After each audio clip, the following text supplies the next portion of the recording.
اور تسلیم بیگم کا تھپڑ یاد آنے پر اس کی کن پٹیاں سلگ اٹھی تھی۔ تھوڑی دیر بعد راشدہ عدن کو لے کر کمرے میں آئی اور عدن کو ملک دلاور کے سینے پر لٹایا۔ پہلے تو وہ اسے دیکھ کر بڑا خوش ہوا تھا، لیکن آج اس نے کوئی خاص ری ایکشن نہ دیا۔ لگتا ہے آج آپ زیادہ ہی تھک گئے ہیں، یہ کہتے ہوئے راشدہ عدن کو اٹھا کر اپنی گود میں سلانے لگی۔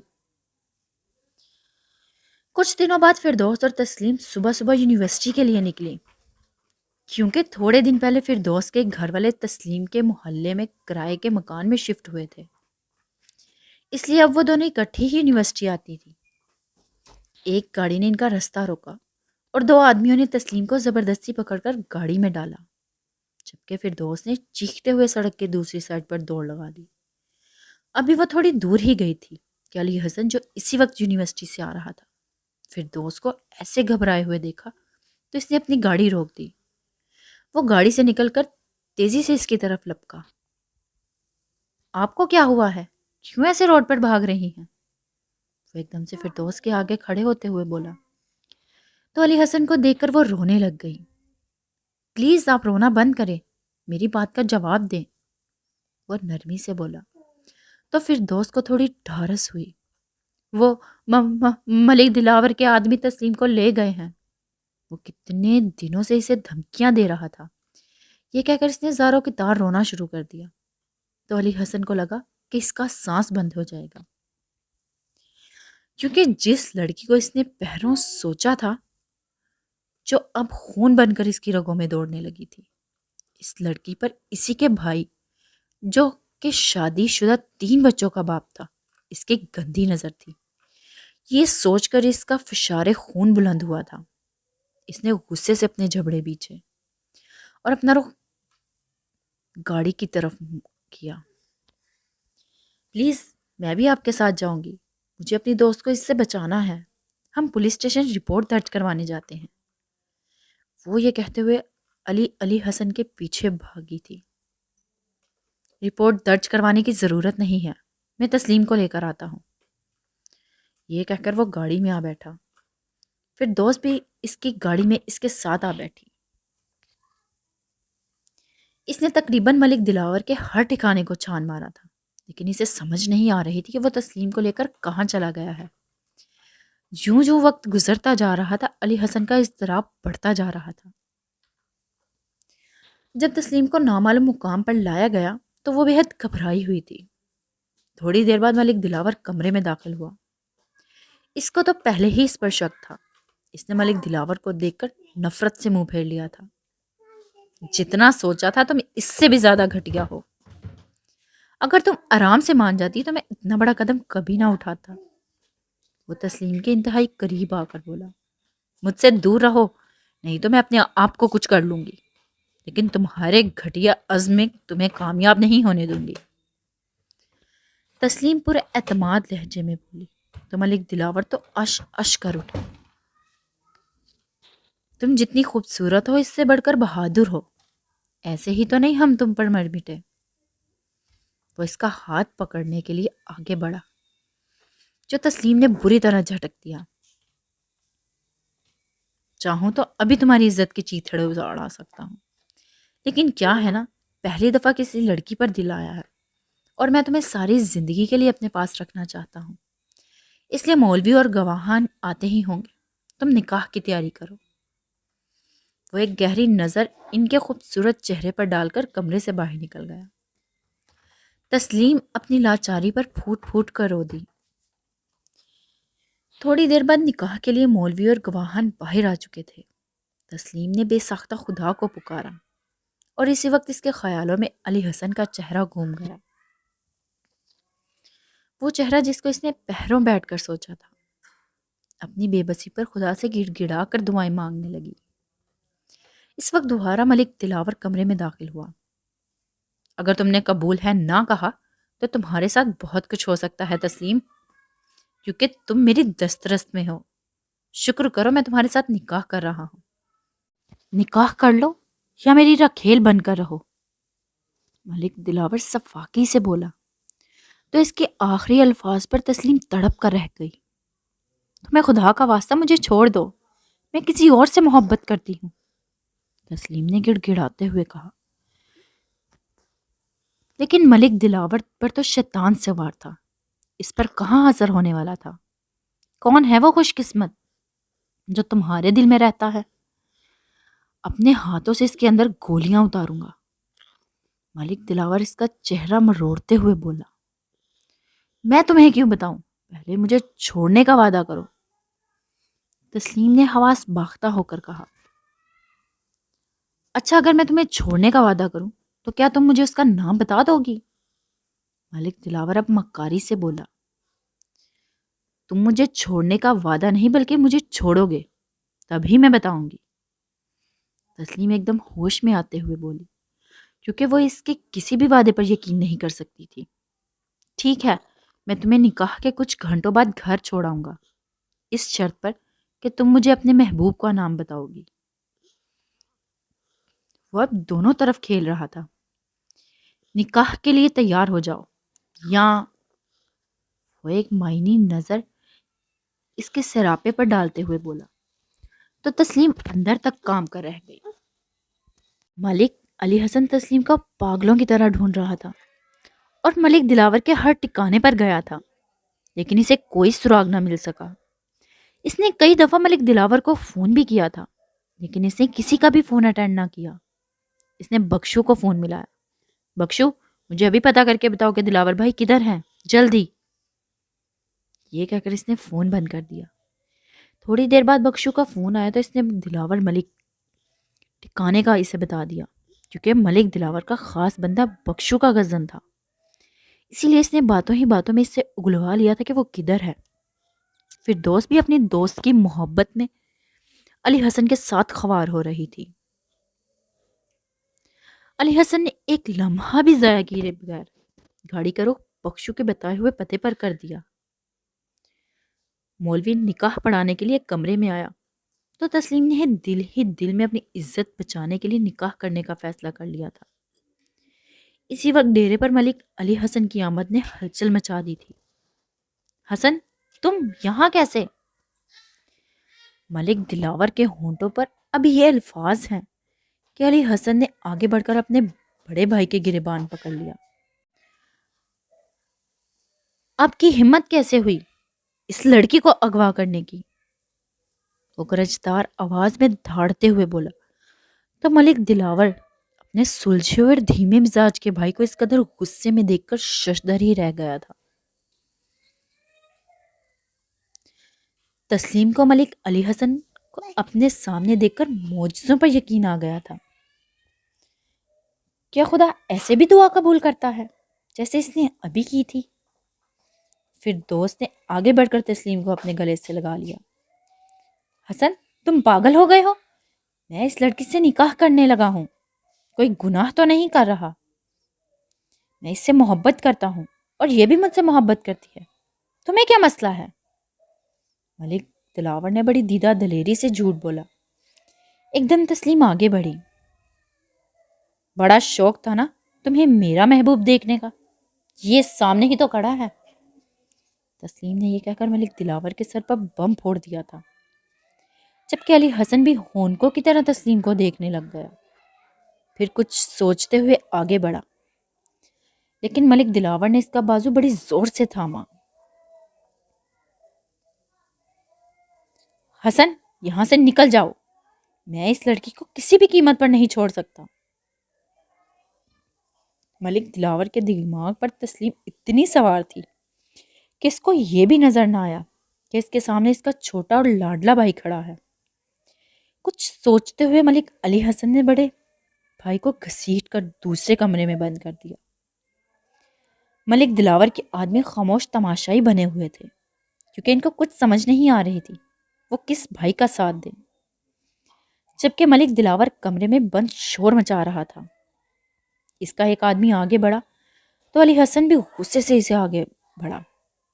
اگر کسی نے بھی دروازہ کھولنے کی کوشش کی تو میں گولی سے اڑا دوں گا، وہ غصے سے دھاڑتے ہوئے بولا۔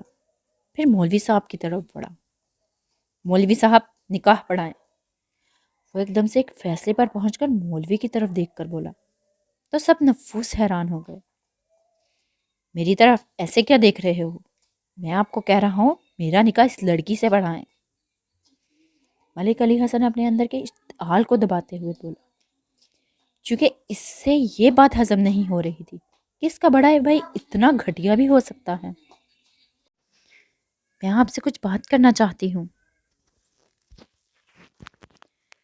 تسلیم ایک دم ہی علی حسن کے قریب آ کر بولی، جو بھی بات ہوگی نکاح کے بعد ہوگی۔ علی حسن اٹل لہجے میں بولا تو تسلیم چپ کر کے بیٹھ گئی۔ پھر تھوڑی دیر بعد دونوں کا نکاح ہو گیا تو اس نے جا کر ملک دلاور کے کمرے کا دروازہ کھول دیا۔ دلاور بھائی، ابھی آپ کی بھابھی ہے، اگر اب آپ نے اس پر گندی نظر ڈالنے کی کوشش بھی کی تو میں آپ کی آنکھیں بھی نکال سکتا ہوں۔ میں یہ بھی بھول جاؤں گا کہ آپ میرے بڑے بھائی ہیں۔ مالک علی حسن بڑے دھیمے لہجے میں بولا تو ملک دلاور نے بھی اس کے منہ پر کھینچ کر تھپڑ مارا۔ میں آپ کا لحاظ کر رہا ہوں، اس انسان پر ابھی شیطان سوار ہے۔ تم سب آؤ اور اسے حویلی چھوڑ کر آؤ، بابا کے سامنے بات ہوگی۔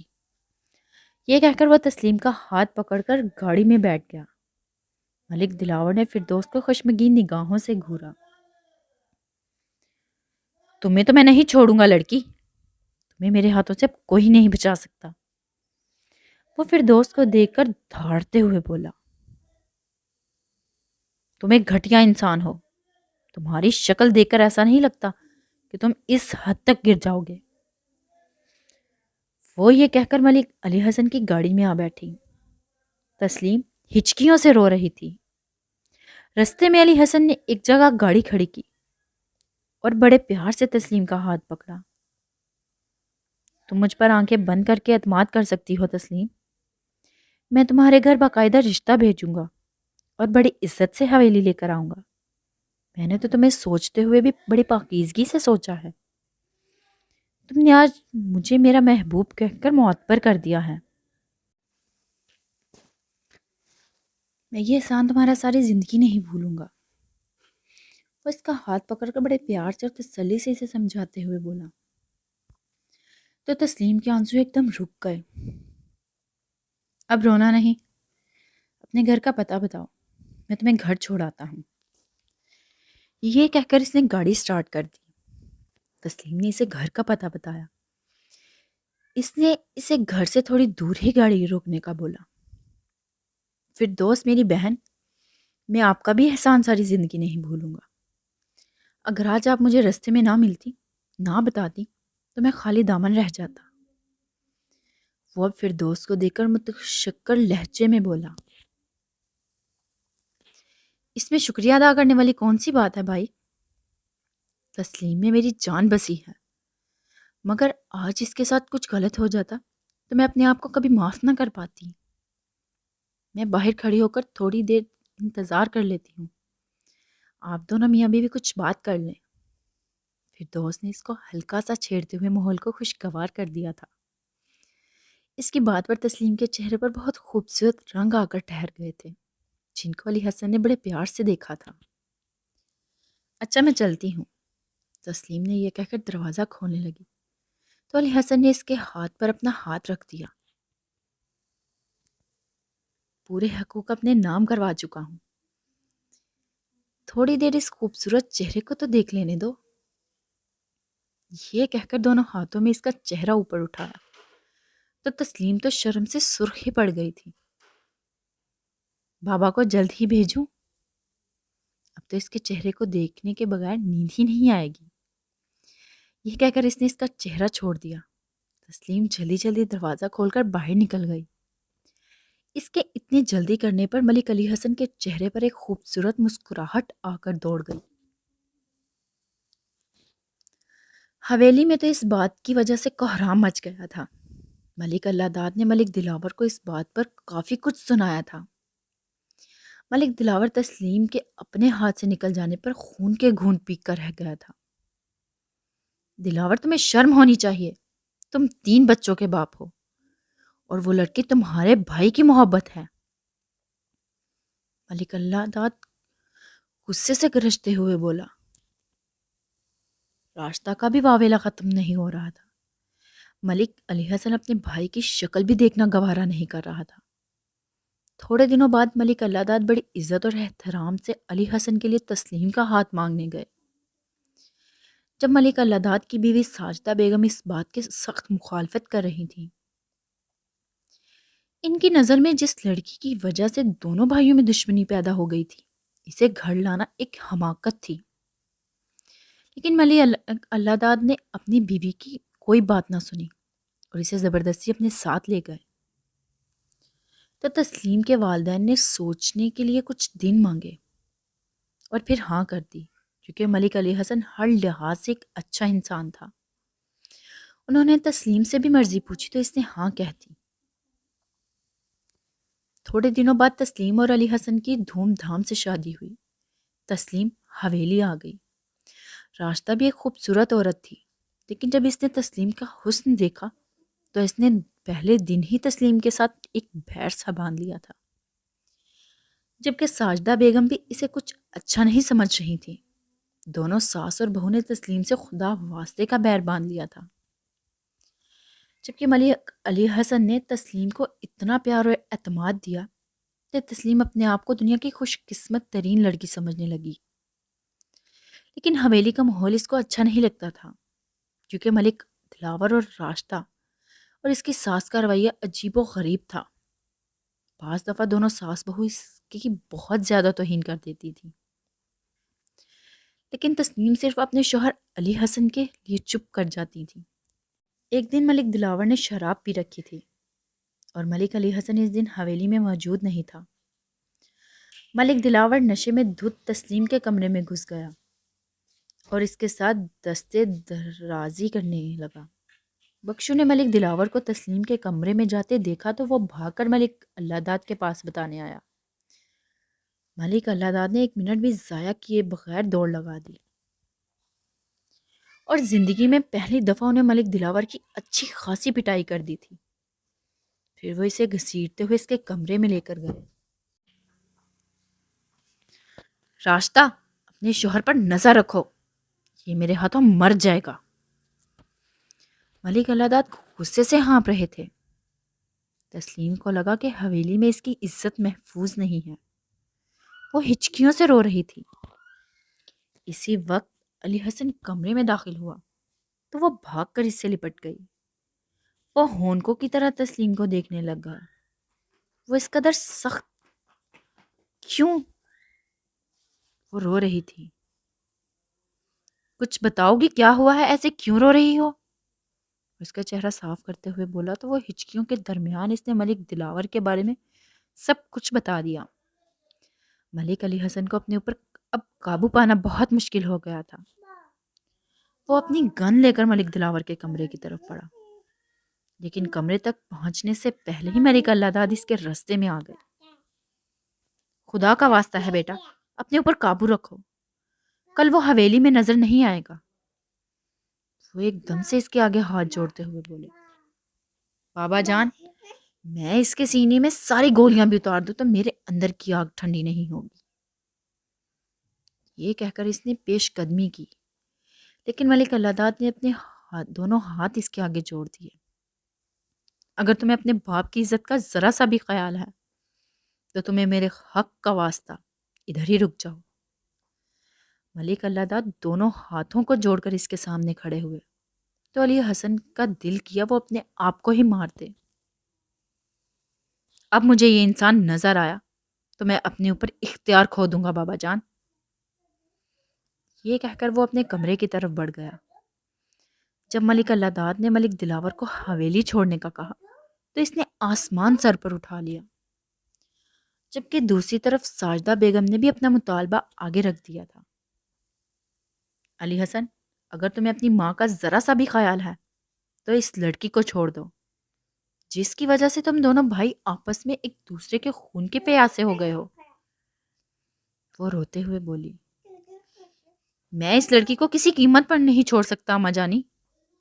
علی حسن اٹل لہجے میں بولا، ماں کو چھوڑ سکتے ہو لیکن اس لڑکی کو نہیں چھوڑ سکتے۔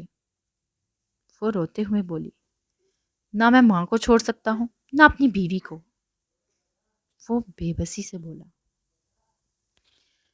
کیوں بلا وجہ کی ضد باندھ رہی ہو ساجدہ؟ ملک العدد بے بسی سے بولے۔ میں بلا وجہ کی ضد باندھ رہی ہوں ملک صاحب؟ یہ کہہ کر وہ علی حسن کی طرف بڑھی۔ تمہاری ماں اس لڑکی کو کبھی قبول نہیں کر سکتی، تو پھر تمہارا فیصلہ کیا ہوگا؟ ساجدہ بیگم اپنے آنسو صاف کرتے ہوئے بولی۔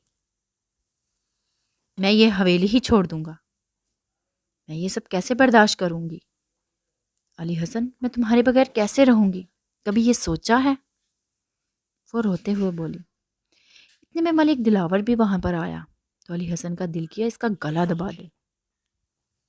اگر یہ شخص ادھر سے دفع نہ ہوا تو میں یہ حویلی ہمیشہ کے لیے چھوڑ کر چلا جاؤں گا۔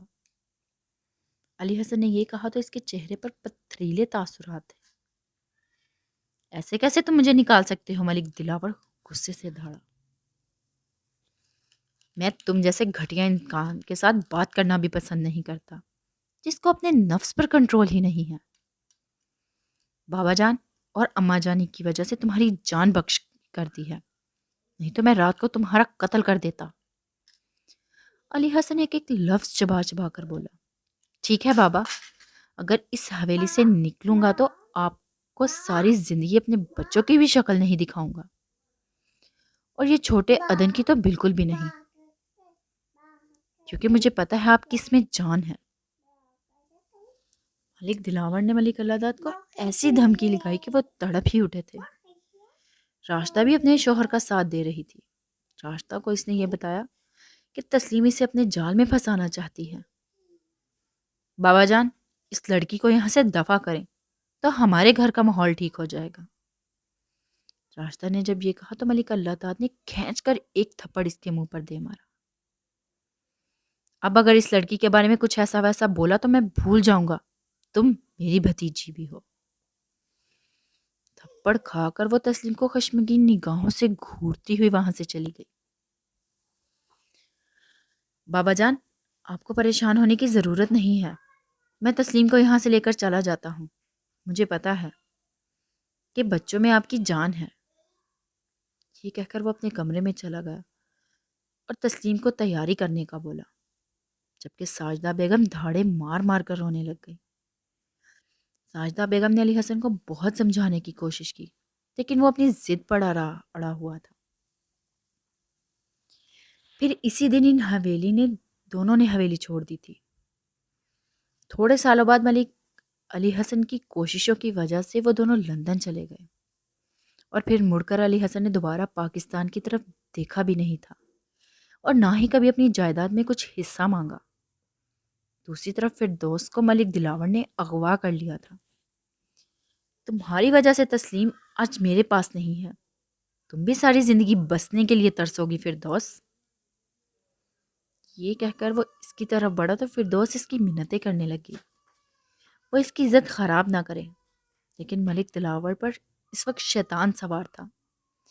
اس نے فردوس کو پامال کر ڈالا۔ دلاور، تمہیں خدا کا واسطہ ہے، مجھ سے نکاح کر لو۔ وہ رو رو کر اس کے آگے گڑ گڑا رہی تھی۔ تمہیں تو میں نے ایسے ہی حاصل کر لیا ہے فردوس، مجھے تمہارے ساتھ نکاح کرنے کی کیا ضرورت ہے؟ وہ اس کی طرف حقارت بھری نظروں سے دیکھتے ہوئے بولا۔ وہ اسے ایسے ہی گھر چھوڑ آیا تھا۔ فردوس کی ماں کو جب پتا چلا، وہ تو جیتے جی ہی مر گئی تھی۔ تھوڑے دن بعد فردوس کا اس کی خالہ زاد سے نکاح طے پایا، تو جب ملک دلاور کو پتا چلا تو اس نے پھر فردوس کو اغوا کر کے اس سے نکاح کر لیا اور کئی دن اسے اپنے پاس رکھا۔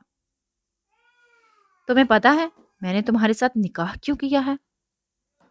وہ مکروہ ہنسی ہنستے ہوئے بولا۔ میں تمہیں کبھی بھی طلاق نہیں دوں گا فردوس، تم ہمیشہ میرے نکاح میں رہو گی، لیکن تم دنیا والوں کو یقین نہیں دلا پاؤ گی کہ تم شادی شدہ ہو، کیونکہ میں نہیں چاہتا کہ تمہارا گھر کبھی آباد ہو، تم ہمیشہ سے سکتی ہی رہنا۔ وہ خباثت سے بولا۔ خدا کا واسطہ ہے دلاور، میرے ساتھ ایسا مت کرو، اگر نکاح کیا ہے تو دنیا کے سامنے یہ تسلیم کر لو، میں تم سے کچھ بھی مطالبہ نہیں کروں گی، بے شک تم پیچھے مڑ کر بھی نہ دیکھنا، لیکن ایک دفعہ میرے گھر آ کر یہ بات تسلیم کر لو کہ میں تمہارے نکاح میں ہوں۔ اتنے دن میں تمہارے پاس رہی، تھوڑا بہت ترس تو تم کھا سکتے ہو، لیکن زندگی میں میرے سامنے کبھی مت آنا۔ میں صرف تمہارے گھر والوں کو یہ بولوں گا کہ اس نے میرے ساتھ بھاگ کر نکاح کیا ہے، باقی میں کسی کے سامنے تسلیم نہیں کروں گا، اور نہ ہی میری زندگی میں تم جیسی لڑکی کی جگہ ہے۔ وہ فردوس کی توہین پر توہین کیے جا رہا تھا اور وہ مجبوراً چپ تھی۔ جب اس کا فردوس سے دل بھر گیا تو وہ اسے اس کے گھر چھوڑایا اور اس کے گھر والوں کو یہ بتا کر فردوس نے اس سے بھاگ کر نکاح کیا ہے۔ اس بات کا نتیجہ یہ نکلا کہ فردوس کی عزت اپنے ہی گھر میں دو کوڑی کی رہ گئی۔ اس کے دونوں بھائیوں نے اس سے منہ پھیر لیا تھا اور ماں نے ہر وقت اس کے غم میں تڑپ تڑپ کر جان دے دی تھی۔ انہی دنوں فردوس کو پتا چلا کہ وہ ماں بننے والی ہے تو اس کے سر پر گویا آسمان گر گیا تھا۔ اس نے ملک دلاور سے ملنے کی بہت کوشش کی، جب بھی وہ جاتی تو ملازمہ کوئی نہ کوئی بہانہ لگا دیتی۔ ایک دن وہ ساری رات ہی ادھر بیٹھی رہی۔ ملک دلاور جب آیا تو رات کے اسے ایسے بیٹھے دیکھ کر حیران ہو گیا۔ جب اس نے اس سے اپنی پریگننسی کا بتایا تو وہ ہتھے سے ہی اکھڑ گیا تھا۔ یہ کچھ پیسے لے لو اور اس بچے سے اپنی جان چھڑواؤ۔ اس نے اپنی جیب سے کچھ پیسے نکال کر دیے تو وہ زاروں کی تار ہونے لگ گئی۔ دلاور، کسی وقت میں نے تم سے محبت کی تھی، مجھے اپنے آپ پر ہی افسوس ہو رہا ہے۔ میں نے کیسے تم جیسے شخص سے محبت کی تھی؟ میں یہ بچہ کبھی بھی ضائع نہیں کرواؤں گی۔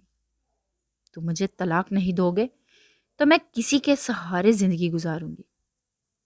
اب یہ بچہ ہی میرے لیے سب کچھ ہوگا۔ یہ کہہ کر وہ جانے لگی تو ملک دلاور نے اسے اس کے بالوں سے پکڑ لیا۔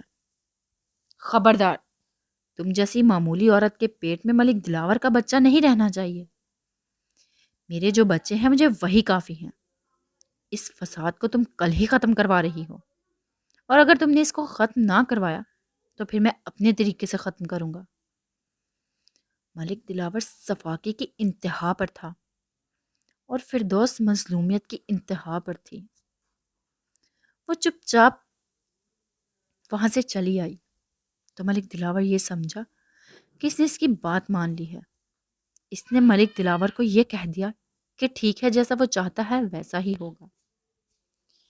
لیکن وہ اپنی خالہ کے پاس لاہور چلی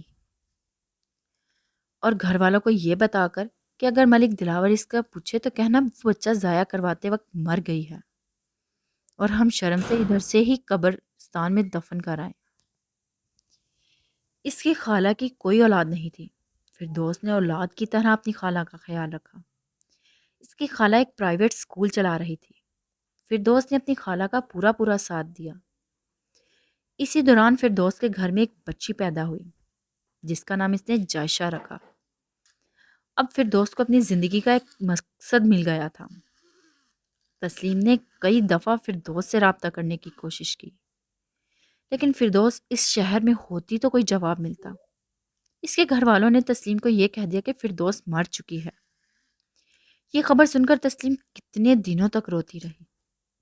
فردوس نے وہ اسکول اپنی محنت سے بڑے اونچے معیار پر پہنچا دیا۔ جب اس کی بیٹی 15 سال کی تھی تب فردوس کی خالہ شہر بانو کا انتقال ہو گیا۔ فردوس سب کچھ بیچ کر کراچی منتقل ہو گئے اور اس نے بیٹی کی پرورش کچھ ایسے انداز سے کی کہ اس کو حالات سے مقابلہ کرنے کے لیے بہت بہادر لڑکی بنا دیا۔ اس کو اسپیشل کراٹے سیکھنے کے لیے بھیجا اور اسے زندگی گزارنے کے لیے ہمیشہ پازیٹیو رویہ اپنانے پر زور دیا۔ لیکن وہ بچی اندر سے بہت حساس تھی۔ کمرے میں ایک دم معنی خیز خاموشی چھا گئی، اور آج وہ بچی ایک کامیاب اینکر، ایک بزنس مین رضا بخاری کی بیوی ہے۔ جائشہ ایک تلخ مسکراہٹ چہرے پر لاتے ہوئے بولی تو رضا بخاری اندر سے کٹ کر رہ گیا۔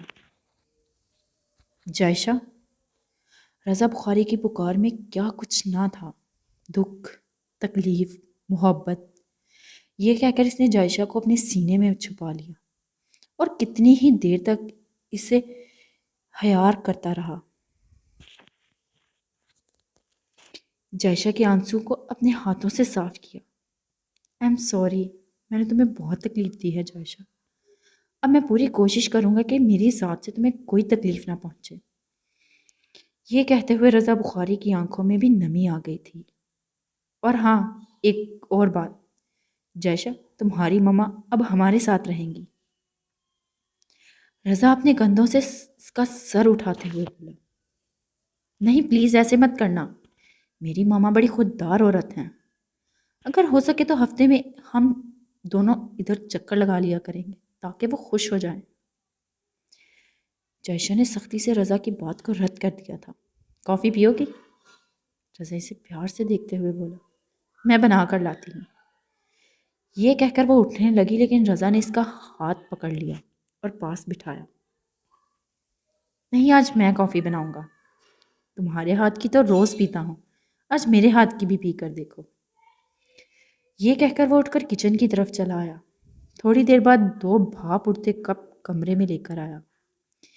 ایک کپ جائشہ کو پکڑایا اور ایک خود پکڑ کر اس کے ساتھ ہی بیٹھ گیا۔ ملک فیملی میں عدن حیدر کچھ الگ طرح کا ہی انسان ہے، لگتا ہی نہیں کہ وہ ملک دلاور کا بیٹا ہے۔ رضا بخاری کافی کا گھونٹ بھرتے ہوئے بولا۔ عدن کا نام لینے پر جائشہ کے چہرے پر ایک خوبصورت مسکراہٹ آئی تھی، ایسی مسکراہٹ جو عموماً بہنوں کے چہرے پر بھائیوں کے ذکر پر آتی ہے۔ میرا دل کرتا ہے میں اسے دل کھول کر پیار کروں، کتنا پیارا ہے میرا بھائی، اور کتنا اچھا بھی۔ اس رات وہ صرف نیوز سن کر آدھی رات کو پولیس اسٹیشن مجھے بچانے کے لیے پہنچ گیا تھا۔ جائشہ کے لہجے میں عدن کے لیے پیار ہی پیار تھا۔ تم حقیقت بتا کیوں نہیں دیتی اسے؟ رضا ایک گہرا سانس خارج کرتے ہوئے بولا، وہ بیچارہ اپنی ہی ٹینشنوں میں گرا ہے، یہ حقیقت بتاؤں گی تو وہ اپنے باپ کو لے کر اندر تک ٹوٹ جائے گا۔ وہ رندے ہوئے لہجے میں بولی۔ رضا بخاری کو اس پر ٹوٹ کر پیار آیا تھا کہ کیسی لڑکی ہے، اپنے رشتوں کو کیسے نبھا رہی ہے۔ وہ کافی کا کپ سائڈ ٹیبل پر رکھ کر اس کی طرف بڑھا اور پھر جائشہ کو اپنی پناہوں میں لے کر اس کے بالوں میں انگلیاں پھیرنے لگا۔ جائشہ اس کی قربت پر حواس ہی مختل ہونے لگ گئے تھے۔ دل تھا کہ مچل مچل کر باہر آنے کو تیار بیٹھا تھا۔ رضا نے اس کی تیز چلتی سانسوں کو اپنے سینے پر محسوس کیا تو ایک دم مسکرا دیا۔ نارمل رہو بی بی، ابھی تو میں نے کچھ کیا ہی نہیں، چپ کر کے سو جاؤ۔ لہجے میں ساتھ ساتھ آنکھوں کا انداز بھی بدلا تھا اور لہجے میں محبت کی چاشنی سی گھل گئی تھی۔ عائشہ کو لگا جیسے وہ اس پر ترس کھا رہا ہے۔ ایک دم سے ہی دل میں تکلیف ہوئی تھی، وہ خود ترسی کا شکار ہو رہی تھی۔ اس نے رضا سے الگ ہونا چاہا لیکن اس نے سختی سے منع کر دیا، جس پر وہ بے بسی سے اسی کے کندھے پر سر رکھ کر سونے کی کوشش کرنے لگی۔ اور رضا بخاری کے لیے جائشہ کی قربت جان لیوا ثابت ہو رہی تھی۔ اس نے بڑی مشکلوں سے اپنے جذبات کے اوپر بند باندھے تھے۔ بڑی مدت بعد جائشہ کی قربت اسے ایک انوکھا سکون مہیا کر رہی تھی۔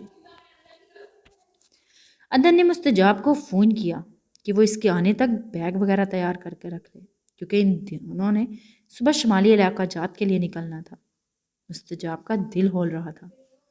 کچھ سوچتے ہوئے اس نے اپنی ماں سے بات کرنے کا فیصلہ کیا۔ مما، میں اور عدن کل سوات جانے کے لیے نکل رہے ہیں۔ وہ اپنی انگلیاں چٹکتے ہوئے بولی، کیوں جا رہے ہو؟ وہ یہ سن کر تھوڑا سا پریشان ہوئی تھی۔ وہ آنٹی کیا ہے نا، جب سے شادی ہوئی ہے ہم کہیں گئے نہیں، اس لیے میں نے سوچا کہ ہنی مون کا پروگرام بنا لیں۔ کیوں ہنی؟ وہ مستجاب کو اپنے بازوؤں کے حالے میں لیتے ہوئے بولا تو مستجاب نے اسے کھا جانے والی نظروں سے گھورا، لیکن مقابل کسے پرواہ تھی؟ وہ تو اب اپنی ساری منصوبہ بندی ترتیب دے چکا تھا۔ لیکن یہ اچانک بیٹھے بٹھائے کیسے پروگرام بن گیا؟ تسلیم اپنے تاثرات کو چھپاتے ہوئے بولی، اچانک نہیں بنا، کتنا انتظار کیا ہے میں نے ان لمحوں کا۔ مستجاب خود ساختہ عہد میں بدی ہوئی تھی، اسے اس عہد سے آزاد کروانا چاہ رہا ہوں۔ وہ مستجاب کو دیکھ کر بڑے پیار سے جذبات سے بھوچل آواز میں بولا، مستجاب کا دل کیا کہ ادن کا سر ہی پھاڑ دے. اور آپ سمجھ رہی ہوں گی کہ میں کس بارے میں بات کر رہا ہوں. وہ سنجیدگی سے تسلیم بیگم کی طرف دیکھتے ہوئے بولا تو وہ بے یقینی سے دونوں کو دیکھنے لگ گئی. ادن اب تم میرے ہاتھوں پٹو گے. وہ بھی ماں کی موجودگی کا خیال کیے بغیر ادن پر چڑھ دوڑی. ان نازک ہاتھوں سے مجھے کیسے پٹو گی میری جان؟ چلو آپ کمرے میں چلتے ہیں، دیکھتے ہیں کون کسے پیٹتا ہے. ادن کی بے باکی سے کہنے پر مستجاب نے فوراً ماں کے کمرے کو چھوڑنے میں ہی عافیت سمجھی. کاش ادن تم ملک دلاور کے بیٹے نہ ہوتے، آج میری بیٹی خوشیوں سے کھیل رہی ہوتی. تم دوسرے علی حسن ہو. تسلیم نے دل گرفتگی سے سوچا تو شوہر کی یاد آنے پر کئی آنسو ٹوٹ کر بکھر گئے تھے. ادن میں نے تمہیں بولا تھا کہ میں ماما سے خود بات کروں گی، کیا ضرورت ہے اپنی پھلجھڑیاں چھوڑنے کی؟ اس نے سخت لہجے میں ادن کو دیکھتے ہوئے کہا. ریلیکس میری جان، ایک تو اتنے لائٹ سے انداز میں تمہاری پرابلم سولو کی ہے، اوپر سے مجھ پر ہی غصہ کر رہی ہو. وہ اس کے کندھے پر ہاتھ رکھتے ہوئے بولا جس کو مستجاب نے جھٹک دیا. وہ کندھے اچکا کر پیچھے ہو گیا. میری یہاں اپنی پرابلم. وہ ابرو اٹھا کر بولی کیا تمہاری پرابلم نہیں ہے؟ اس نے ان کی آنکھوں میں دیکھ کر سوال کیا تو وہ نظریں جھکا گئی. یہ شاید میں ہی پاگل ہوں، وہ دھیمے لہجے میں بولا. اب وہ اسے کیا بتاتی، پاگل تو اس کا دل بھی تھا. تمہاری بات کرنے کے انتظار کرتے کرتے تو میں کوارا ہی مر جاؤں گا ڈاکٹر صاحبہ، اس لیے خود ہی انفارم کر کے آیا ہوں کہ ہمارا یہ ٹرپ کس سلسلے میں ہے. وہ بڑے آرام سے ڈریسنگ کے آگے کھڑے ہو کر اپنے بال سنوارتے ہوئے بولا، جس پر مستجاب اسے بس دیکھ کر رہ گئی. پھر کچھ سوچتے ہوئے دروازے کی طرف بڑھی. اب کہاں جا رہی ہو؟ پیکنگ کرو، صبح نکلنا ہے. وہ وارڈروب کی طرف بڑھتے ہوئے بولا کیونکہ اسے پتا تھا اس نے پیکنگ نہیں کی ہوگی. پروگرام بنایا ہے تو پیکنگ بھی خود کر لو، میں ذرا مما کے پاس جا رہی ہوں، اب پیچھے مت آنا. یہ کہہ کر وہ دروازہ کھول کر کمرے سے باہر نکل گئی. وہ ماں کے کمرے میں آئی تو وہ عشاء کی نماز ادا کر کے دعا مانگ رہی تھی. وہ آ کر ان کے بیڈ پر بیٹھ گئی اور تسلیم کی دعا ختم ہونے کا انتظار کرنے لگی. دعا ختم کر کے وہ مستجاب کے پاس ہی بیٹھ گئی. کیوں پریشان ہو؟ وہ اس کا چہرہ اپنے ہاتھوں سے اوپر اٹھا کر بولی. ماما میں وہ بات کرنے سے تھوڑا ہچکچا رہی تھی. میری قسم سے خود کو آزاد کروانا چاہ رہی ہو مستجاب؟ میں سب سمجھ رہی ہوں. ادن جیسا انسان خوش قسمت لڑکیوں کو ملتا ہے اور تم ان میں سے ایک ہو، لیکن اس کا باپ اور اس کی ماں بالکل بھی اس کے الٹ ہیں. تمہیں ادن کے ساتھ ایک خوشگوار زندگی گزارنے کے لیے ادن کو یہاں سے نکالنا پڑے گا، یعنی اس ملک سے. سمجھ رہی ہو نا میری بات؟ وہ اسے پیار سے دیکھتے ہوئے بولی. آپ کے کہنے کا مطلب ہے ہم یہ ملک چھوڑ دیں؟ وہ اب اپنی ماں کے چہرے کی طرف دیکھتے ہوئے بولی تو اس نے اس بات میں سر ہلا دیا. پتہ نہیں ادن اس بات پر راضی ہوگا کہ نہیں. وہ شش و پنج میں مبتلا تھی. وہ تم سے محبت کرتا ہے مستجاب، اور اسے تمہاری یہ بات ماننی پڑے گی. یہاں پر تم دونوں کا مستقبل محفوظ نہیں ہے کیونکہ تم دونوں ہی ملک دلاور کو نہیں جانتے جتنا میں جانتی ہوں. وہ اسے پیار سے اپنے ساتھ لگاتے ہوئے بولی. مستجاب ایک اور پریشانی میں مبتلا ہو گئی. پریشان ہونے کی ضرورت نہیں ہے میری بچی. ادن ایک ہیرا ہے، بالکل تمہارے باپ پر گیا ہے. وہ بھی میرا ایسے ہی دھیان رکھتا تھا. ایک شخص نے تمہارے ساتھ پورا سال رہ کر کبھی تمہاری کمزوری سے فائدہ اٹھانے کی کوشش نہیں کی. اس بات نے مجھے ادن کا گرویدہ کر دیا ہے. اس انسان کو اپنے نفس پر کتنا قابو حاصل ہے. تم آرام سے اس کے ساتھ کل جاؤ، پھر کوئی موقع دیکھ کر اس سلسلے میں اس سے بات کر لینا. مجھے امید ہے وہ تمہاری بات مان لے گا. تسلیم تو بڑی پر امید نظر آ رہی تھی، لیکن مستجاب کو پتا تھا کہ وہ اس کی یہ بات پتہ نہیں مانے گا کہ نہیں۔ اللہ تمہیں ڈھیروں خوشیاں دے، بس اس ماحول سے نکل جاؤ تو مجھے بھی تسلی ہو جائے، وہ اسے ساتھ لگاتے ہوئے بولی تو مستجاب کی وقتی ٹینشن تو کافی حد تک دور ہو گئی تھی۔ کمرے میں آئی تو عدن پیکنگ کر رہا تھا۔ مستجاب نے وارڈروب دیکھی تو اس کے کتنے ہی سوٹ اور چیزیں غائب تھیں۔ عدن، میں اپنی پیکنگ کر لیتی، تم اپنی کر لیتے، وہ اسے دیکھتے ہوئے بولی تو عدن نے گہری نگاہوں سے اس کا جائزہ لیا۔ محاذ سر ہوا یا نہیں مسز؟ وہ اب اپنے کپڑے رکھتے ہوئے بولا۔ کچھ حد تک، یہ کہہ کر وہ سوٹ کیس کی زپ کھولنے لگی۔ عدن نے آگے بڑھ کر اس کے ہاتھ پر اپنا ہاتھ رکھ دیا۔ تمہاری ساری چیزیں رکھ چکا ہوں، اب ان میں سے کچھ بھی مت نکالنا، وہ نرمی سے بولا۔ مجھے چیک تو کرنے دو۔ نہیں، میں نے سارے ڈریسز اپنی پسند سے رکھے ہیں، اب تو تمہیں میری پسند کے ہی کپڑے پہننے پڑیں گے مسز۔ یہ کہتے ہوئے اس نے مستجاب کی کلائی کو جھٹکا دیا۔ وہ اس کے ساتھ آ لگی، اس کے کان میں کچھ سرگوشی کی تو عدن کے سینے پر مکے برسانے لگ گئی۔ بہت ظالم ہو، وہ ہنستے ہوئے بولا، اور تم انتہائی بے شرم ہو۔ اس نے اس کی گرفت سے نکلنے کی کوشش کی لیکن بے سود۔ شرم اب کہہ رہی ہو کہ مستجاب کے ہوتے ہوئے مجھے رخصت کر دو؟ اب کیا کروں؟ تم دونوں میں سے ایک کو رخصت کر سکتا ہوں، تمہیں تو اپنے سے دور کرنے کا سوچ بھی نہیں سکتا، اسی لیے اب اسی کو دور کر رہا ہوں، وہ اس کی آنکھوں میں دیکھتے ہوئے بولا تو وہ نظریں جھکا گئی۔ باتیں بنانا تو کوئی تم سے سیکھے، وہ اب زیر لب مسکراتے ہوئے بولی۔ عدن تھوڑا سا اس کی طرف جھکا لیکن وہ سرحد سے پیچھے ہٹی تھی۔ اچھا، میں کچھ بھی نہیں نکالوں گی، بس مجھے دیکھ لینے دو، وہ یہ کہہ کر اسے سوٹ کیس کی زپ کھولی اور اپنی چیزیں دیکھنے لگی۔ یہ دیکھ کر وہ حیران رہ گئی کہ اس کی کوئی بھی چیز مس نہیں تھی۔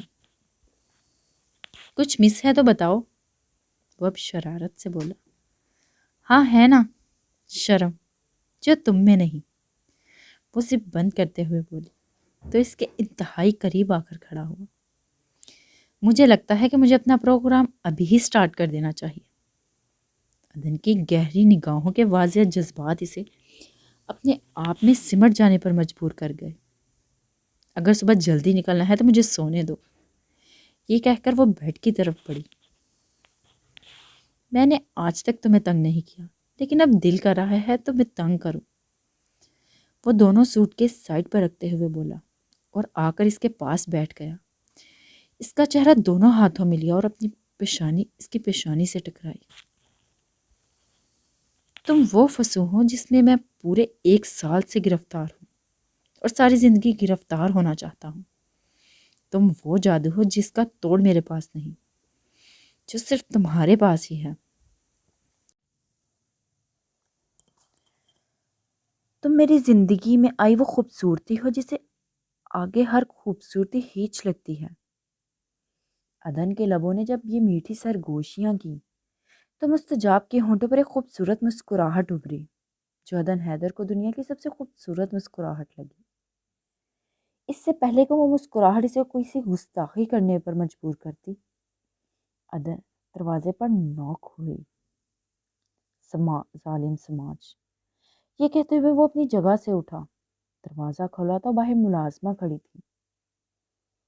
صاحب جی، رخسار بی بی کی طبیعت اچانک خراب ہو گئی ہے، اس لیے وہ مستجاب بی بی کو بلا رہی ہیں۔ ٹھیک ہے، وہ آتی ہے، یہ کہہ کر وہ مستجاب کی طرف مڑا تو وہ اپنی جگہ سے اٹھی اور اپنا دوپٹہ درست کرتی ہوئی رخسار کے کمرے کی طرف بڑھی۔ اس نے رخسار کا چیک کیا تو رخسار کا بی پی لو تھا۔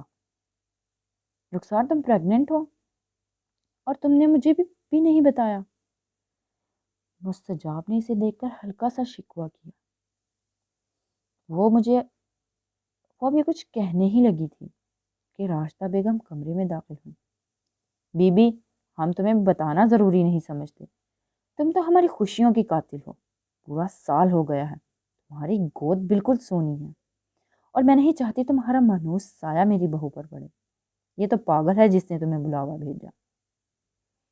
راستہ اسے دیکھ کر انگارے چبانے لگی، تو مستجاب نے بڑی مشکل سے اپنے جذبات کو قابو کیا۔ جواب تو میں آپ کو بڑے اچھے طریقے سے دے سکتی ہوں، لیکن آپ عدن کی ماں ہیں، اس لیے اب آپ کا لحاظ کر جاتی ہوں۔ یہ کہہ کر وہ ملازمہ کی طرف مڑی۔ تو نہ کرو لحاظ، تم جیسی زبان دراز لڑکی پر یہ لفظ سوٹ نہیں کرتا۔ راستہ بیگم پھر شروع ہو چکی تھی، لیکن مستجاب نے اس کی کسی بھی بات کا جواب نہ دیا، اور وہ ملازموں کو ضروری ہدایت دے کر اپنے کمرے میں چلی آئی۔ عدن سونے کے لیے لیٹ چکا تھا۔ کیا ہوا، منہ کیوں لٹکا ہوا ہے؟ وہ اس کے چہرے کی طرف دیکھتے ہوئے بولا۔ کچھ نہیں۔ یہ کہہ کر وہ اپنی جگہ پر آ کر لیٹ گئی تو عدن کچھ پریشان ہوا تھا، بے ساختہ اس کے قریب آیا۔ رخسار کو کیا ہوا ہے؟ کچھ نہیں، ذرا بی پی لو تھا۔ وہ پریگننٹ ہے، اور مجھے اس لیے نہیں بتایا گیا کہ آپ کی والدہ کی نظر میں منحوس ہوں، جس کی گود پورے 1 سال سے سونی پڑی ہے۔ وہ غصے میں سب کو کہتے چلی گئی۔ اس کی آخری بات پر عدن کے چہرے پر ایک جاندار مسکراہٹ ابھری تھی، جس پر مستجاب کو بڑی تپ چڑھی تھی۔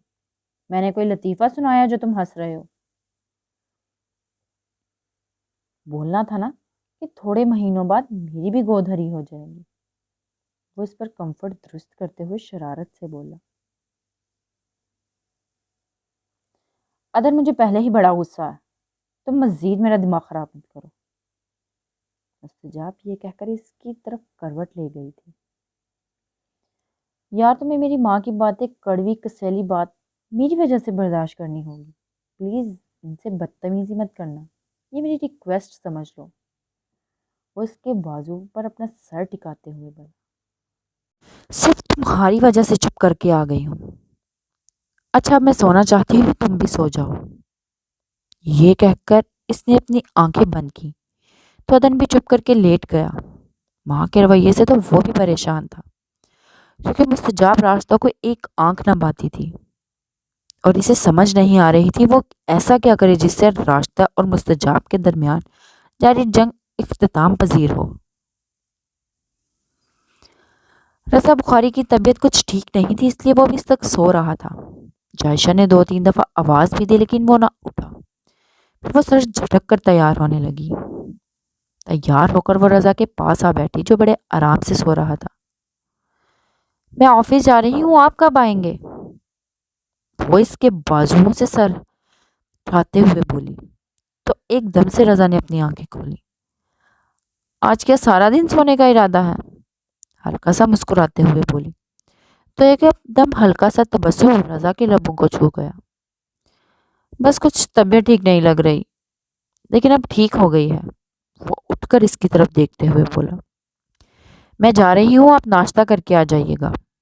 وہ بیڈ سے اٹھتے ہوئے بولی، میرے ساتھ چلنا، 10 منٹ میں فریش ہو کر آتا ہوں۔ یہ کہہ کر وہ واش میں گھس گیا، اور وہ باہر نکلا تو جائشہ ایک ضروری فائل کا مطالعہ کر رہی تھی۔ چلیں؟ وہ دروازے کی طرف بڑھتے ہوئے بولا۔ پہلے آپ ناشتہ کریں، پھر چلتے ہیں۔ وہ فائل کو بیگ میں رکھتے ہوئے بولی۔ ناشتہ کرنے کو جی نہیں چاہ رہا، تم آ جاؤ، میں گاڑی میں انتظار کر رہا ہوں۔ یہ کہہ کر وہ گاڑی میں آ بیٹھا تو وہ بھی اس کے پیچھے ہی چلی آئی۔ آپ سے ایک ضروری بات کرنی تھی، وہ پرسوچ انداز میں بولی، تو رضا نے سامنے سے نظریں ہٹا کر ایک لمحے کو اسے دیکھا۔ ہاں بولو۔ میں چاہ رہی تھی کہ مدثر کا نکاح کومل سے کر دوں۔ ان سلسلے میں میری مدثر سے بات ہوئی ہے، جس پر وہ بہت خوش ہوا ہے، اور میں نے کومل سے بھی پوچھا تھا، اس نے بھی اپنی رضامندی دے دی۔ وہ اسے تفصیل بتاتے ہوئے بولی۔ اچھا، تو آج کل میری بیگم صاحبہ رشتہ کروا رہی ہیں؟ بہت اچھی بات ہے، نیک کام ہے، دیر کیسی؟ رضا بخاری ہلکا سا مسکراتے ہوئے بولا، تو جائشہ کئی لمحوں تک اسے دیکھتی رہی۔ اس کی پہلی دفعہ اس طرح کے طرز تخائف پر وہ کچھ پریشان اور حیران ہوئی تھی۔ اس کے چہرے کی مسکراہٹ سے تو جائشہ کو اپنا دل اپنے قابو سے باہر ہوتا ہوا محسوس ہوا۔ کیونکہ مسکراتے ہوئے رضا بخاری کے ایک گال پر ڈمپل پڑتا تھا جس سے وہ بہت ہی اچھا لگتا تھا۔ جائشہ کے سامنے وہ بہت کم مسکراتا تھا، بلکہ رانیہ کے جانے کے بعد تو اس نے کبھی رضا بخاری کے چہرے پر مسکراہٹ نہیں دیکھی تھی۔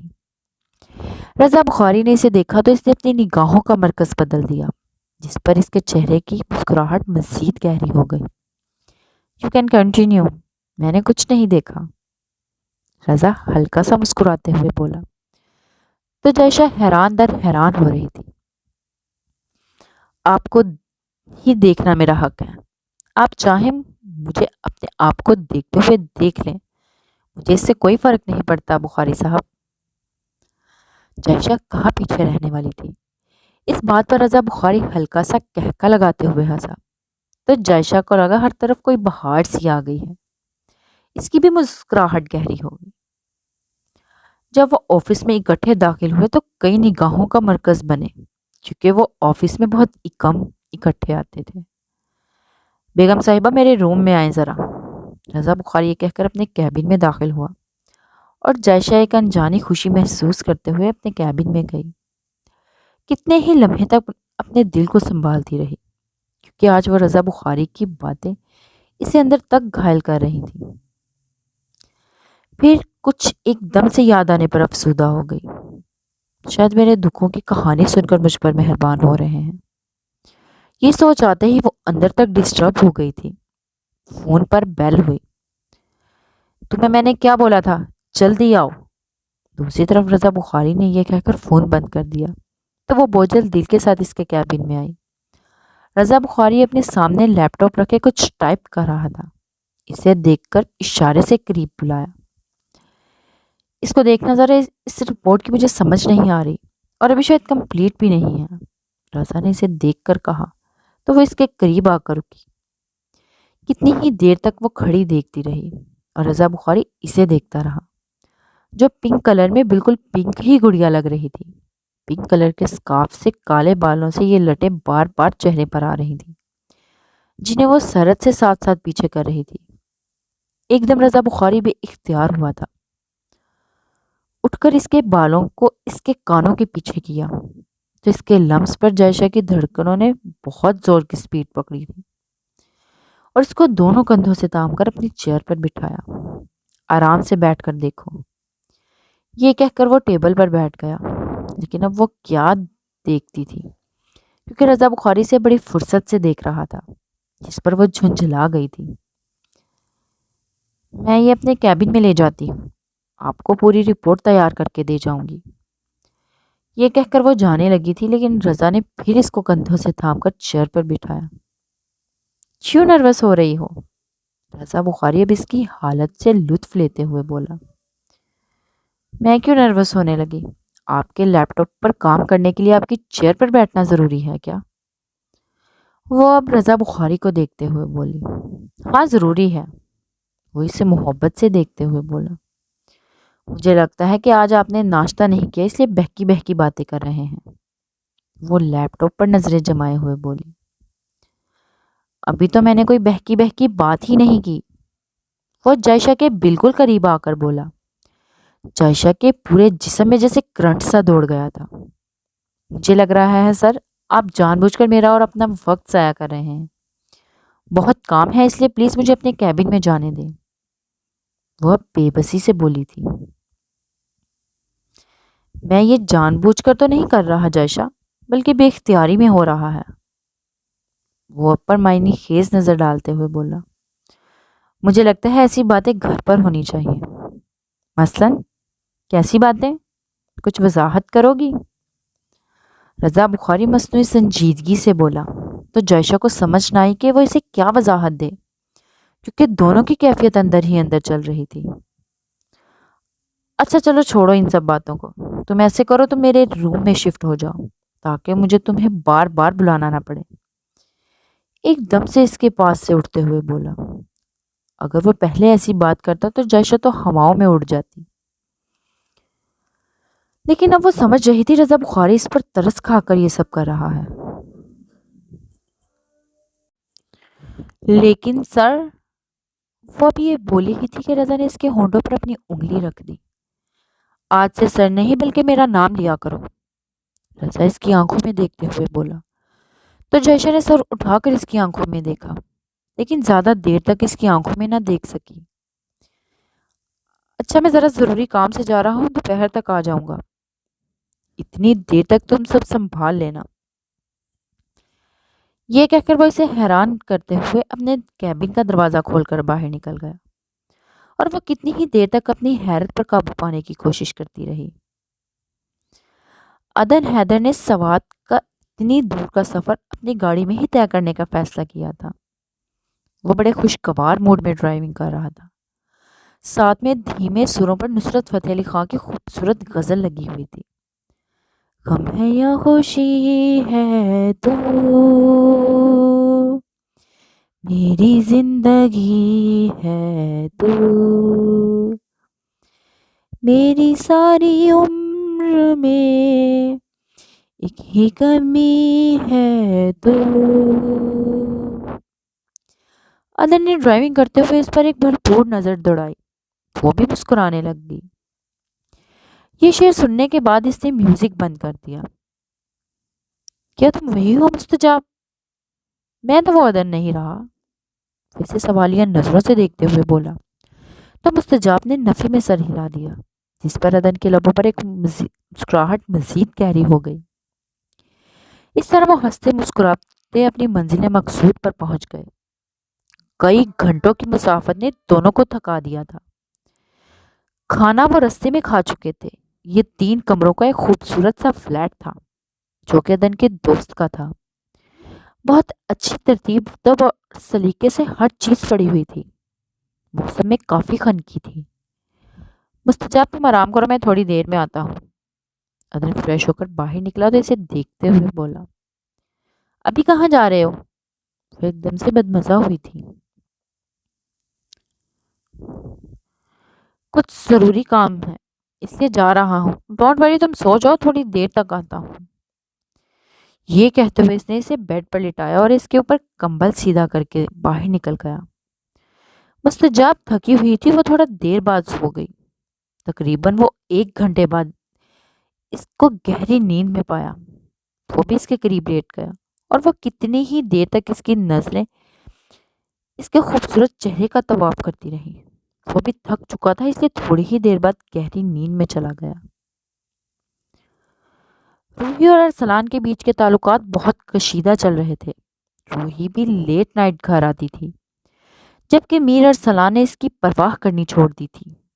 ابھی وہ سونے کے لیے لیٹا تھا کہ اس کے نمبر پر اس کے دوست کی کال آئی۔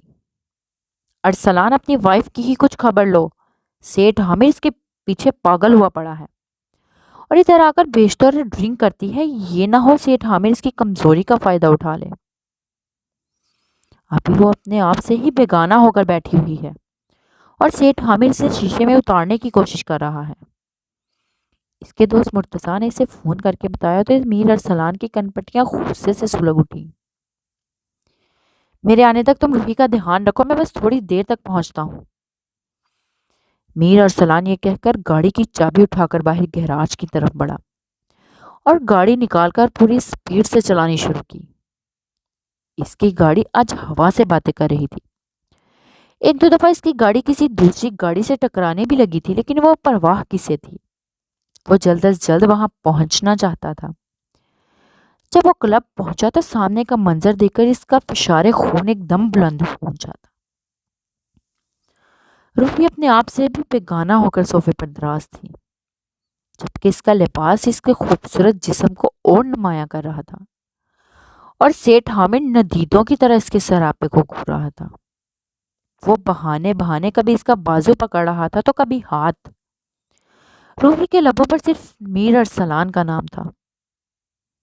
چھوڑو میر ارسلان کو، اس نے تمہاری قدر ہی نہیں کی، اسے تمہاری بالکل پرواہ نہیں ہے۔ مجھے ایک موقع تو دو، میں تمہیں بتاؤں کہ حسن کو خراج پیش کرنا کسے کہتے ہیں۔ سیٹھ عامر خباثت سے بولا۔ اتنے میں میر ارسلان اس کے سر پر پہنچ چکا تھا۔ اس نے سیٹھ عامر کو اس کے گریبان سے پکڑ کر کھینچ کر ایک زوردار تھپڑ اس کے گال پر دے مارا، جس پر وہ حواس باختہ ہو کر اسے دیکھنے لگا۔ تمہاری جرت کیسے ہوئی میری بیوی پر غلط نظر رکھنے کی؟ وہ چیختے ہوئے بولا۔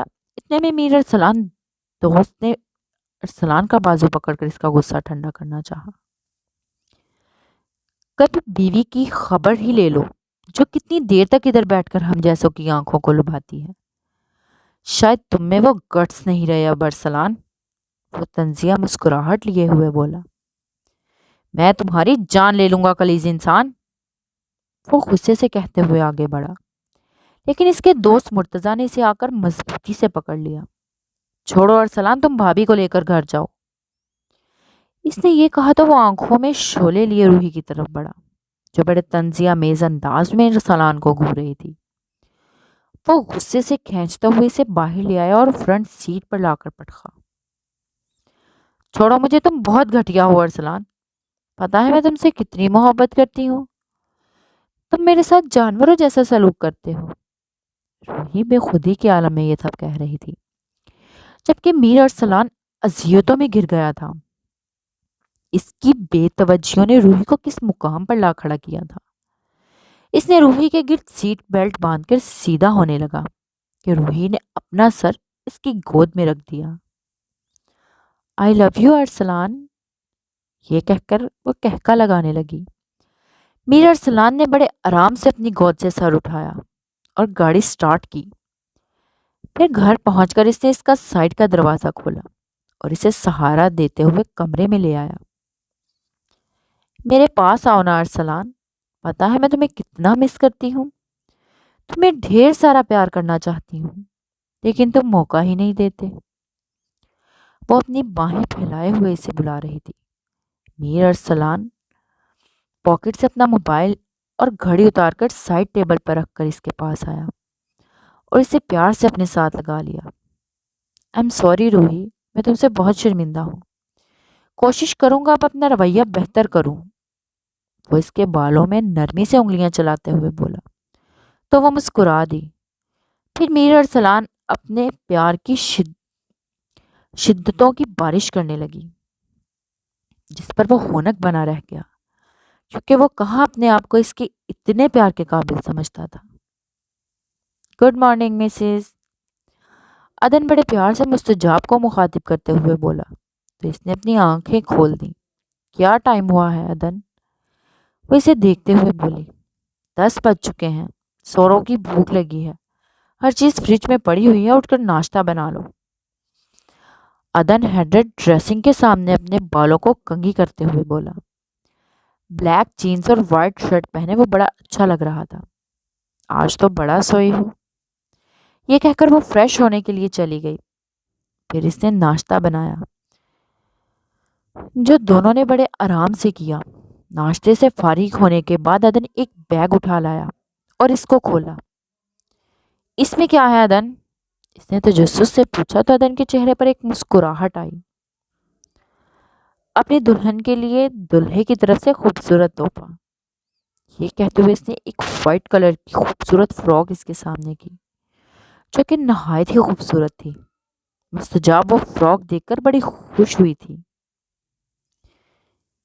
کتنی خوبصورت ہے، واو، میری ڈول سے زیادہ خوبصورت نہیں، تم پہنو گی تو اس کی خوبصورتی کو 4 چاند لگ گئیں گے۔ اس نے شام کو یہ پہننا اور ساتھ میں ڈائمنڈ کا سیٹ پہننا۔ میں آج رات تمہیں بہت خوبصورت دیکھنا چاہ رہا ہوں، سمجھ رہی ہو نا میری بات؟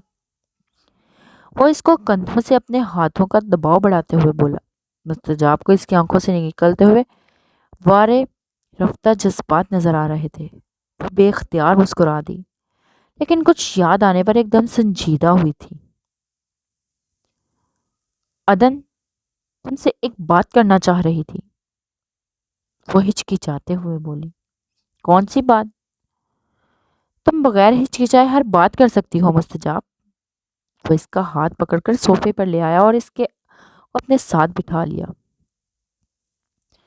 میں یہ کہنا چاہتی تھی کہ ہم لندن شفٹ ہو جاتے ہیں، عدن کی آنکھوں میں دیکھتے ہوئے بولی تو ایک دم سے عدن کے چہرے پر ناگوار تاثرات ابھرے تھے۔ اب یہ تمہارے دماغ میں فضول خیال کہاں سے آیا؟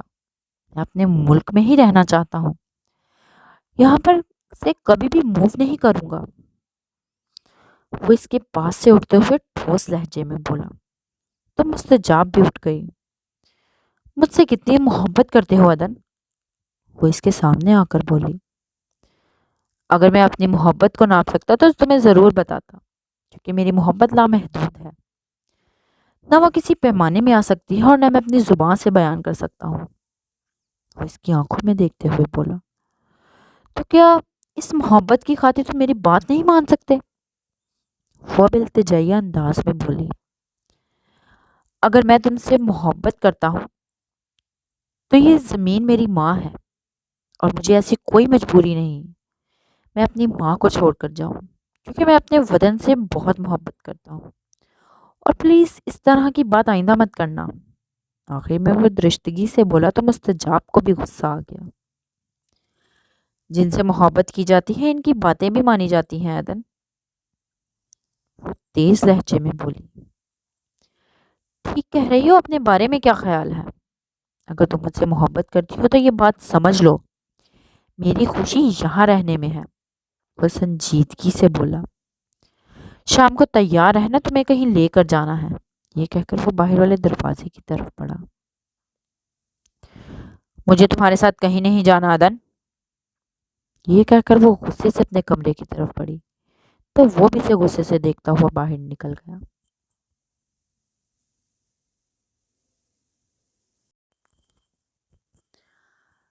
آج ملک دلاور کی نیب میں پیشی تھی۔ نیب کے سوالات پر وہ بوکھلا کر رہ گیا تھا، کیونکہ اس کے پاس ان کے سوالوں کے کوئی جوابات نہیں تھے۔ جب وہ میڈیا میں سامنے آیا تو میڈیا کے سوالوں کا بھی کوئی تسلی بخش جواب نہ دے سکا۔ میر افتخار اب اپنے بارے میں پریشان تھا۔ اس کے نمبر پر سیٹھ حامر کی کال آئی اور اس نے میر ارسلان کی خوب شکایتیں لگائیں۔ اپنے بیٹے کو سمجھا لیں میر صاحب، میں نے رات کو صرف آپ کی وجہ سے اس کا لحاظ کیا تھا۔ یہ کہہ کر اس نے فون بند کر دیا تو اس نے ملازم کو میر ارسلان کو بلانے بھیجا۔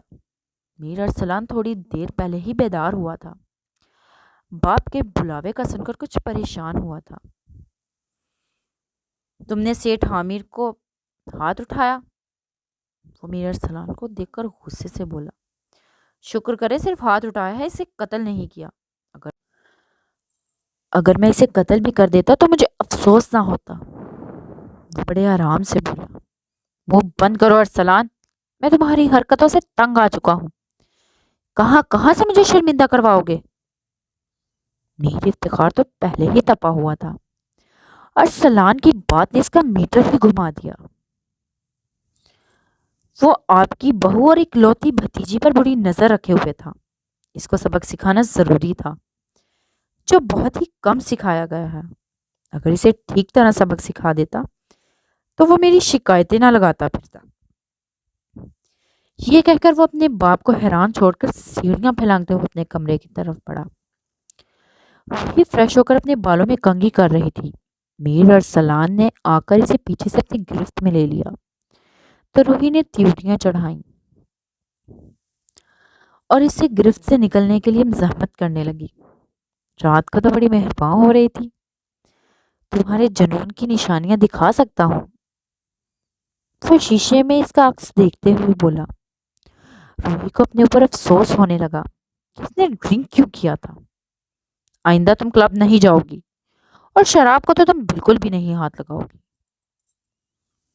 وہ اس کے عکس کو دیکھتے ہوئے نرمی سے بولا اور روحی تڑپ کر اس کی گرفت سے نکلی۔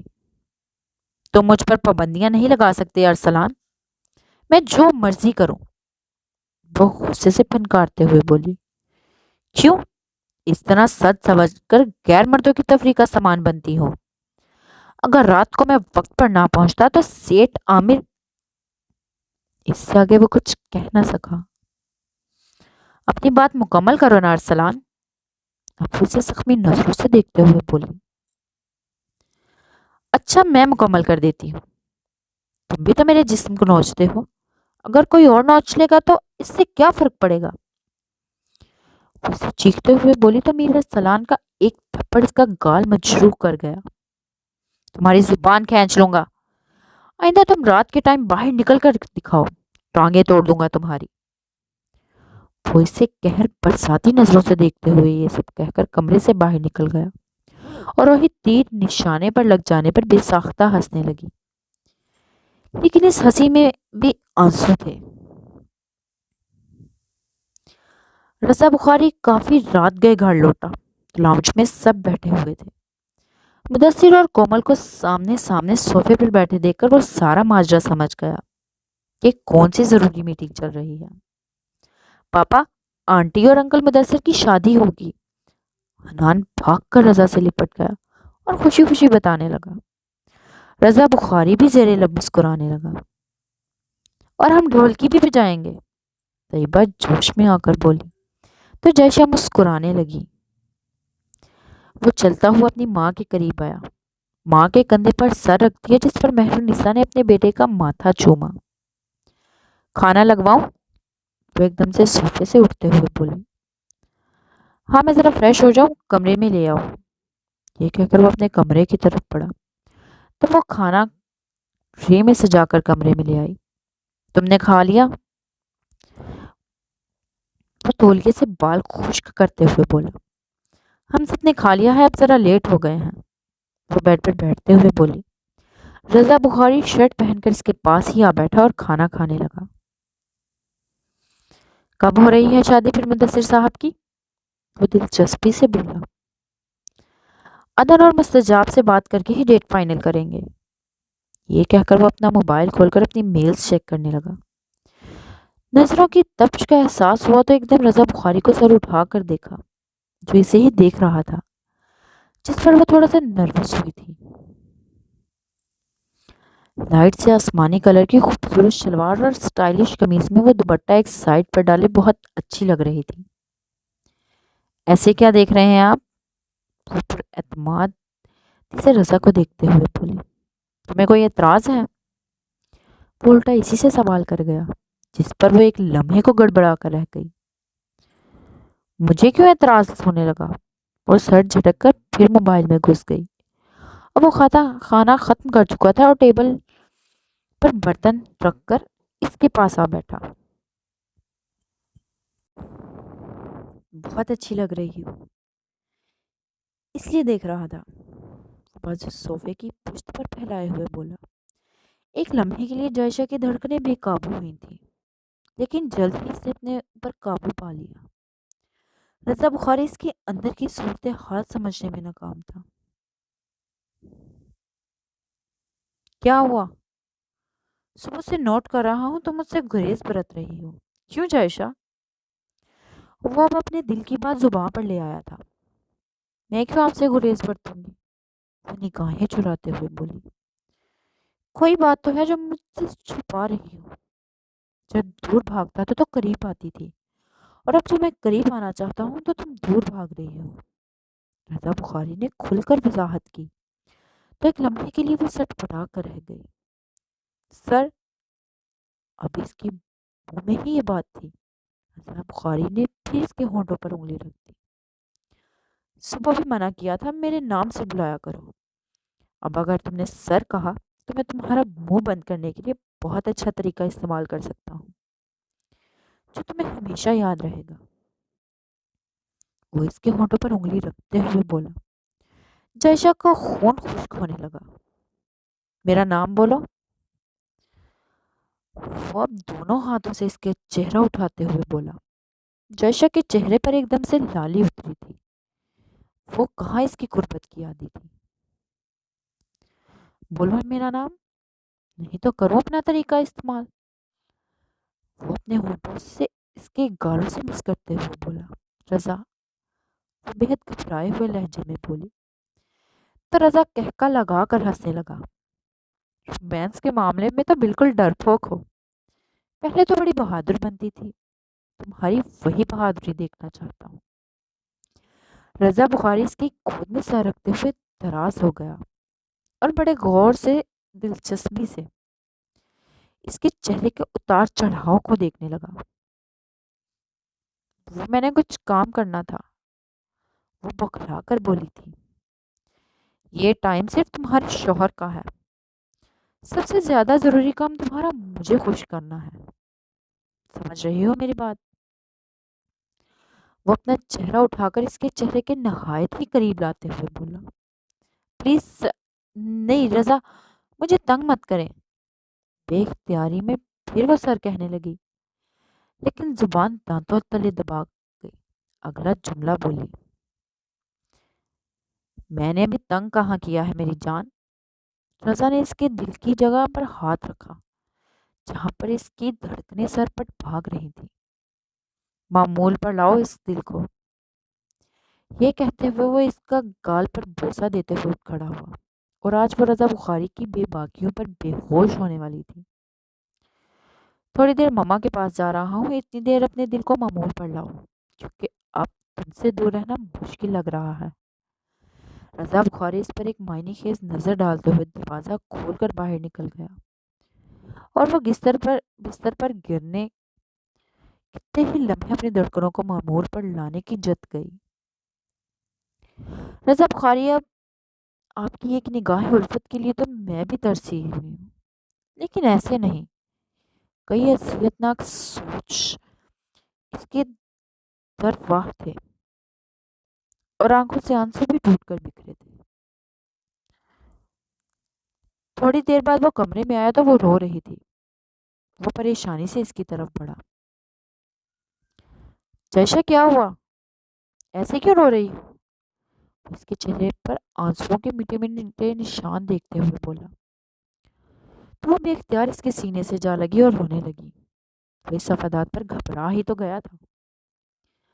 آپ مجھ پر ترس کھا رہے ہیں نا، میرے ماضی کے دکھوں کا ازالہ کرنے کے لیے؟ وہ روتے ہوئے بولی تو رضا بخاری اس کی سوچ پر کلس کر رہ گیا۔